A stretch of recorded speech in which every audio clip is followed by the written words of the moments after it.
ओम शांति। 3 मार्च 2022। बाबा की महावाक्य। मीठे बच्चे, बाबा आए हैं तुम्हें सच्चा सच्चा वैष्णव बनाने। तुम अभी ट्रांसफर हो, काले से गोरे बन रहे हो। प्रश्न: सर्व की कामनाएं पूर्ण करने वाले आप बच्चों का टाइटल क्या है? तुम्हें कौन सी कामना पूर्ण करनी है? उत्तर: तुम सर्व की मनोकामनाएं पूर्ण करने वाले जगत अम्बा के बच्चे कामधेनु हो। सभी की कामना है हमें मुक्ति, जीवन मुक्ति मिले। तो तुम जगत अम्बा, जगत पिता के बच्चे सबको मुक्ति, जीवन मुक्ति का रास्ता बताते रहो।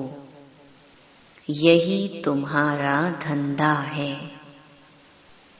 गीत: अम्बे तू है जगदम्बे।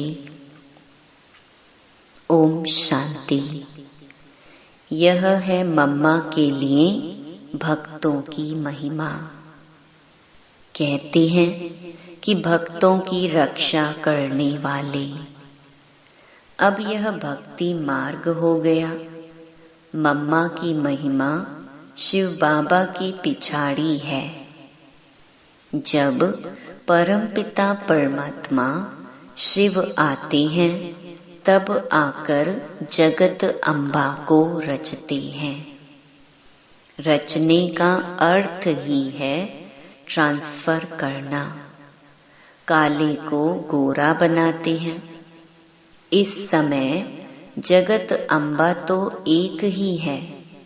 जैसे शिव का चित्र तो एक ही है, फिर उसके भिन्न भिन्न नाम रख भिन्न भिन्न मंदिर बनाए हैं। अनेक प्रकार से महिमा भी करते हैं। परमपिता परमात्मा एक ही है। वैसे जगत अम्बा भी एक ही है। 2 भुजाओं वाली है। 8 भुजाओं वाले कोई देवी देवता होते नहीं। प्रजापिता अथवा जगत अम्बा भी 2 भुजा वाली हैं। जगत अम्बा की महिमा जास्ती कलकत्ते में है। मशहूर है काली कलकत्ते वाली। उनका चित्र भी बहुत भयानक बनाया है। खप्पर की माला भी पहनती है। यह सब है भक्ति मार्ग। जगत अम्बा तो बलि ले नहीं सकती। वह तो जगत को रचने वाली ठहरी। वह बलि कैसे ले सकती अथवा वह मांसाहारी कैसे हो सकती? उनके मंदिर न सिर्फ कलकत्ते में हैं, परंतु बहुत जगह है। माता अपने बच्चों की बलि थोड़े ही लेगी। भक्ति कितनी कड़ी है। अब उन्हों को कोई बैठ समझावे कि जगत अम्बा का ऐसा भयानक रूप नहीं होता है, ना ऐसी बलि लेती है। उनमें भी एक है वैष्णव देवी, दूसरी है मांसाहारी। अब जो मांसाहारी है वह वैष्णव बनती है। भल मम्मा तो कुमारी है, शायद कुछ ना भी खाया हो। जगत अम्बा ब्रह्मा की बेटी कुमारी ठहरी। अब कुमारी को फिर अम्बा कैसे कहा जाता, यह समझने की बात है। कलकत्ते में बहुत पूजा होती है। बहुत भयानक शक्ल बनाई है। जगत अम्बा की तो ऐसी शक्ल हो न सके। वह सबकी मनोकामनाएं पूर्ण करने वाली है। वह सच्ची सच्ची वैष्णव देवी है। उसके पिछले जन्म में जरूर मांसाहारी होगी, फिर वैष्णव अथवा पावन दैवी गुण वाली बन रही है सारी संगम युग की बात। तो जगत अम्बा के मंदिर में जाकर महिमा करनी चाहिए। पहले बताना है निराकार आत्माओं का बाप भी एक है, फिर साकार प्रजापिता ब्रह्मा भी एक है, ब्रह्मा की बेटी सरस्वती भी एक है। वह कभी बलि आदि नहीं लेती। पहले सुंदर थी, अब सांवरी है, फिर सुंदर बनेगी तो सारा कुटुंब भी सुंदर बन जाएगा। बहुत जगह अम्बा को 2 भुजा वाली ही दिखाते हैं। समझाने से कोई तो समझ भी जाएंगे, कोई तो झगड़ा भी करेंगे। हंगामा करने में देरी नहीं करते, तो समझाने में होशियार चाहिए। तुम बच्चे हो कल्याणकारी। मम्मा भल पहले कलकत्ते में गई थी, परंतु ऐसी मुरली नहीं चली थी। जगत अम्बा है एक। तुम अनेकानेक बच्चियां हो, नाम तो एक का होगा ना। एक के ही अनेक मंदिर बनाए हैं। अब कलकत्ते में भक्तों को इस पूजा से छुड़ाएं कैसे? उन्हों को भी पूज्य तो बनाना है ना, तो वहां जाकर कोई समझावे। इस समय वह जगत अम्बा सबकी मनोकामनाएं पूर्ण करने वाली बैठी है। वह है कामधेनु। किस रीति वह कामनाएं पूरी करती है, यह कोई नहीं जानते। तुम हो कामधेनु जगत अम्बा की बच्चियां। सिर्फ गौ माता नहीं, पुरुष भी हैं। वह भी बहुतों की कामनाएं पूर्ण करते हैं। तुम्हारा धंधा ही है सबकी मनोकामनाएं पूर्ण करना। कहाँ भाई भी सेंटर्स चलाते हैं। उन्हों की बुद्धि में आता है कि हम भी सभी की मनोकामनाएं पूर्ण करें, अर्थात मुक्ति जीवन मुक्ति का रास्ता बतावें, स्वर्ग का वर्षा दें। जिन्होंने कल्प पहले लिया है वही लेंगे। हाँ, वहाँ सब प्रकार के सुख मिलते हैं। जगत पिता जगत अम्बा इन दोनों का रचयिता है शिव बाबा। इन द्वारा कितनी मनोकामनाएं पूर्ण होती हैं। कलकत्ते में बहुत पूजा होती है। कोई किसको मानने वाला होगा, कोई वैष्णव देवी को भी मानने वाले होंगे। वह तुम्हारी बातों से झट राजी हो जाएंगे। बोलो, तुमको राज्य भाग्य मिला हुआ था इस जगत अम्बा से। जगत अम्बा को फिर कहाँ से मिला? जगत पिता से। उनको कहाँ से मिला? शिव बाबा से, जो सारी सृष्टि का रचयिता है। तुम अच्छी रीति समझा सकते हो। जगत अम्बा को सब मानते हैं। जरूर जगत अम्बा और जगत पिता को भी वर्षा शिव बाबा से मिलता है, फिर उनके द्वारा बच्चों को मिलता है। जगत अम्बा एक है, 2 भुजाओं वाली है, बहुत भुजाएं नहीं हैं। सरस्वती ब्रह्मा की बेटी है, ज्ञान ज्ञानेश्वरी, परंतु उनका रूप तो भयानक दिखा दिया है, तो उस पर समझाना पड़ता है कि जगत अम्बा का ऐसा भयानक रूप नहीं है।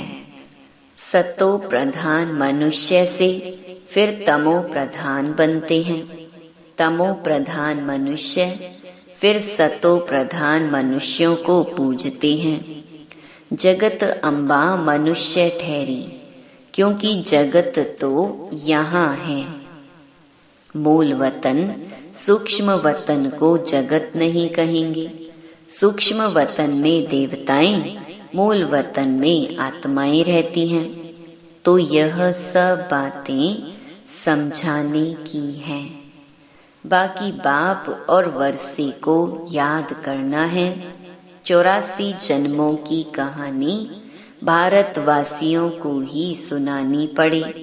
जो देवता थे वह अब नहीं है। जो देवी देवताओं के पुजारी होंगे वही इन सब बातों को समझेंगे। वह फिर ऊंच पद प्राप्त करने के लिए मेहनत भी करेंगे। कई बच्चे समझते हैं हम तो बाबा के बच्चे बन गए, जरूर ऊंच पद पाएंगे। परंतु विचार करो, पहले तो जरूर अच्छा पढ़ेंगे, तब तो अच्छा पद पाएंगे।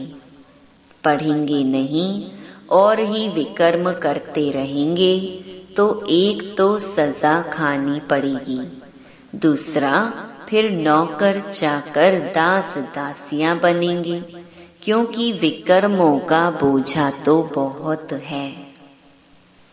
जन्म जन्मांतर दासी बने, पिछाड़ी में पद पाया तो क्या हुआ? इससे तो प्रजा को बहुत धन मिलता है। वह किसके दास दासियां नहीं बनते। यह सब समझने की बातें हैं। बाकी मूल बात बाप समझा रहे थे तो वैष्णव देवी ही लक्ष्मी बनती है। लक्ष्मी का मंदिर बड़ा या वैष्णव देवी का मंदिर बड़ा? महिमा किसकी बड़ी है? वह है ज्ञान ज्ञानेश्वरी। लक्ष्मी को ज्ञान ज्ञानेश्वरी नहीं कहेंगे, इसलिए महिमा जगत अम्बा की है। बड़ा मेला भी उनका लगता है। लक्ष्मी को दीप माला पर बुलाते हैं। यह है आत्माओं का परमात्मा के साथ मेला। इन बातों को कोई मनुष्य नहीं समझते। समझाने वाला बड़ा होशियार चाहिए, जो युक्ति से प्यार से काम चलावे। जो कोई भी समझ जाए तो बरोबर यह ठीक समझाते हैं। श्री लक्ष्मी कितनी सुंदर थी। लक्ष्मी नारायण की जो इतनी पूजा है वह भी पक्के वैष्णव हैं। जगत अम्बा भी वैष्णव है। बाप ने उन्हें राजयोग सिखलाकर मनुष्य से देवता बनाया है। तुम्हारी पूजा अभी नहीं हो सकती है, क्योंकि शरीर तो पवित्र नहीं है। तुम संपूर्ण बन जाते हो तो तुम्हारा शरीर बदल जाता है, तब तुम पूजा लायक बनते हो। वास्तव में सन्यासियों को पूजना नहीं चाहिए। आजकल तो शिवोहम कह बैठ पूजा कराते हैं। उन्होंने भी एक मठ है जो अपनी पूजा नहीं कराते हैं। अब शिव तो है निराकार, वह अपनी पूजा कैसे करावे? देखो, शिव बाबा इसमें आते हैं तो अपनी पूजा थोड़ी ही कराते हैं। बाप तो आकर पुजारी से पूज्य बनाते हैं। पूजा करना कैसे सिखलाएंगे? शिव बाबा कुछ भी करने नहीं देते। कहते हैं राम राम भी मुख से नहीं कहो, केवल बाप को याद करना है। याद करना कोई जाप नहीं है। बच्चे बाप से वर्षा लेते हैं। बच्चा थोड़े ही बाप का जाप जपेगा। तुमको भी जाप नहीं जपना है। जाप और याद में रात दिन का फर्क है। पॉइंट्स तो ढेर नई नई मिलती रहती हैं समझाने के लिए। यह भी जरूरी बात है कि यह भी बाप है। इनसे मिलता है बेहद का वर्षा और लौकिक बाप से मिलता है हद का वर्षा। इस पारलौकिक बाप ने कल्प पहले भी वर्षा दिया था, अब फिर देने आई है। बुद्धि में सारा ज्ञान फिरना चाहिए, जिससे मनुष्य देवता बन जाए। देखो, ज्ञान मार्ग में समझाने की बड़ी मेहनत चाहिए, जिससे मनुष्य की जीवन हीरे जैसी बन जाए।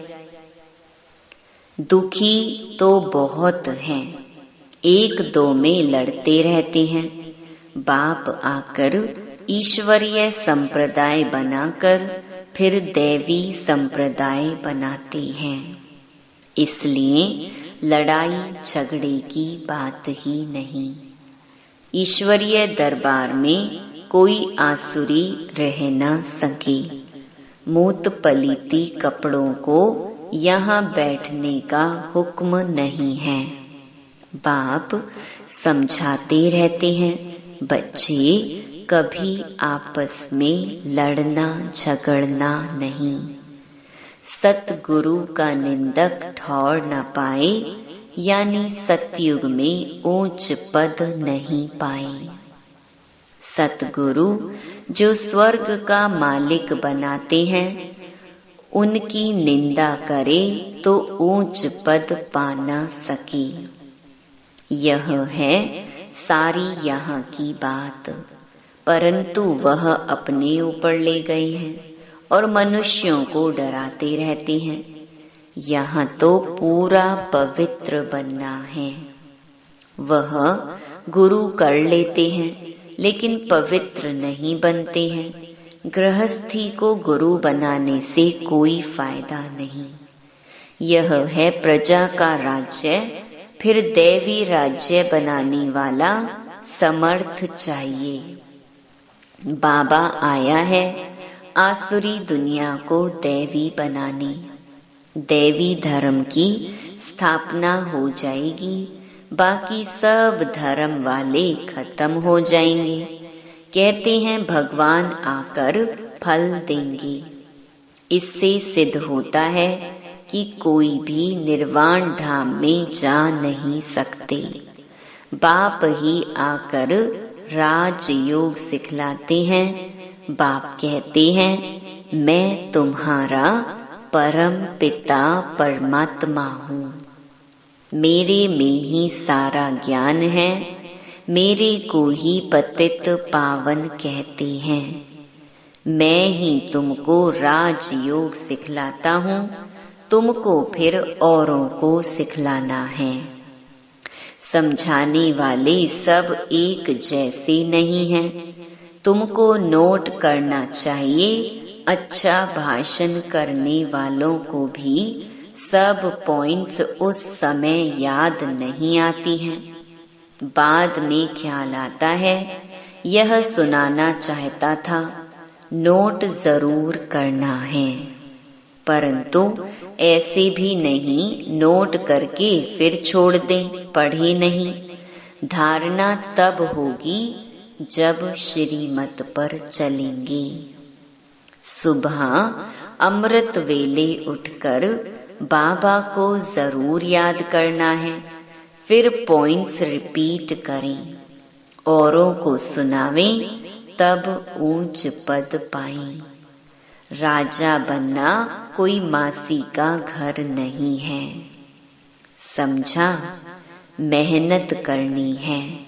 अच्छा, मीठे मीठे सिकिलधे बच्चों प्रति मात पिता बाप दादा का याद प्यार और गुड मॉर्निंग। रूहानी बाप की रूहानी बच्चों को नमस्ते। धारणा के लिए मुख्य सार। पहला, पूज्य बनने का पूरा पुरुषार्थ करना है। अपनी पूजा नहीं करानी है। आत्मा और शरीर दोनों पवित्र होंगे तब ही पूजनीय लायक बनेंगे। दूसरा, होशियारी से समझदार बन कल्याण की भावना रख सेवा करनी है। दैवी गुणों वाला सच्चा वैष्णव बनना है। वरदान, परमात्मा प्यार में धरती की आकर्षण से ऊपर उड़ने वाले माया प्रूफ भव। परमात्मा प्यार धरनी की आकर्षण से ऊपर उड़ने का साधन है। जो धरनी अर्थात देह अभिमान की आकर्षण से ऊपर रहते हैं, उन्हें माया अपनी ओर खींच नहीं सकती। कितना भी कोई आकर्षित रूप हो, लेकिन माया की आकर्षण आप उड़ती कला वालों के पास पहुंच नहीं सकती। जैसे रॉकेट धरनी की आकर्षण से परे हो जाता है, ऐसे आप भी परे हो जाओ। इसकी विधि है न्यारा बनना व एक बाप के प्यार में समाये रहना। इससे माया प्रूफ बन जाएंगे। स्लोगन, स्वस्थिति को ऐसा शक्तिशाली बनाओ जो परिस्थितियां उसे नीचे ऊपर ना कर सकें। अनमोल ज्ञान रतन दादियों की पुरानी डायरी से। ज्ञान ही खुशी का फाउंडेशन अथवा धुर है, जिस फाउंडेशन पर ही सारे जीवन रूपी झाड़ का मदार है। अगर फाउंडेशन पक्का नहीं है तो वह खुशी अल्पकाल के लिए हो जाती है।